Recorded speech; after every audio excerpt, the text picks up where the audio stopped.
안녕하세요. 부동산 정보팀입니다.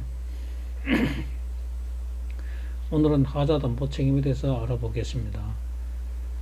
매도인의 담보 책임은 권리의 하자와 물건의 하자로 나누어지고, 물건의 하자는 특정물의 하자와 종료물의 하자로 나누어진다.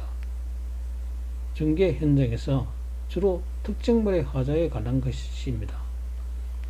매매에서 매도인의 권리 이전 의무와 매수인의 대금 지급 의무는 대가 관계이므로, 매도인이 이전해줄 물건에 흠이 있는 경우에는 매수인은 지급한 대금과 등가성이 깨진다고 할 수 있죠. 유상 계약의 성질상 그 흠에 대하여 매도인에게 일정한 책임을 지우는 것은 매도인의 하자 담보 책임이라고 합니다. 이러한 흠이 있는 경우에도 매매 계약은 유효합니다. 매도인의 담보 책임은 임대차 계약에도 준용이 됩니다. 매도인의 담보 책임에 관한 규정은 강행 규정이 아니므로 당사자 간의 특약으로 배제하거나 경감 또는 가중하는 것도 유효합니다. 하자 담보 책임의 특징으로서는 물건의 하자에 대해서 매도인이 가실 여부를 묻지 않는 무과실 책임입니다. 하자가 계약 체결 당시 이미 존재하는 하자에 대한 책임입니다. 이는 6개월 이내 행사를 하여야 하고, 매수인이 선의 무과실이어야 매도인에게 담보 책임을 물을 수 있습니다. 매수인의 하자가 있는 것을 알거나 가실로 인하여 이를 알지 못할 때에는 매도인은 그 담보 책임을 부담하지 않습니다. 매수인의 악의 가실은 매도인이 입증하여야 하죠.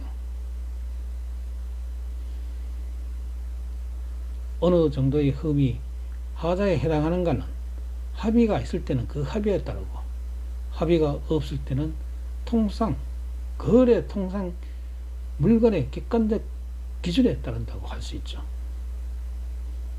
매도인은 그 하자로 인하여 계약의 목적을 달성할 수 없는 경우에는 해제와 손해배상을 청구할 수 있고, 하자가 중대한 것이 아니라서 해제를 할 수 없는 경우에는 손해배상만 청구할 수 있죠.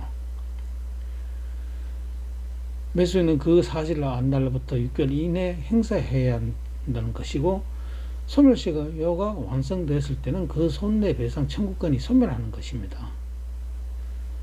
하자 담보 책임은 면책 특약도 가능하죠. 그러나 물건에 하자가 있다는 사실을 매도인이 알고 고지를 하지 않는다면 그 면책 특약은 매도인의 담보 책임을 면하지 못합니다. 중개 실무의 해결 방법에서는 하자 담보 책임은 노후된 건물, 빌라나 다세대 등을 중개 시에 많이 발생합니다. 물건의 하자는 매수인이 입주를 하고 나서 발견한 것이 보통인데, 매도인은 그 계약을 할 때는 그런 사항이 없다고 발표만 하는 경우가 많죠.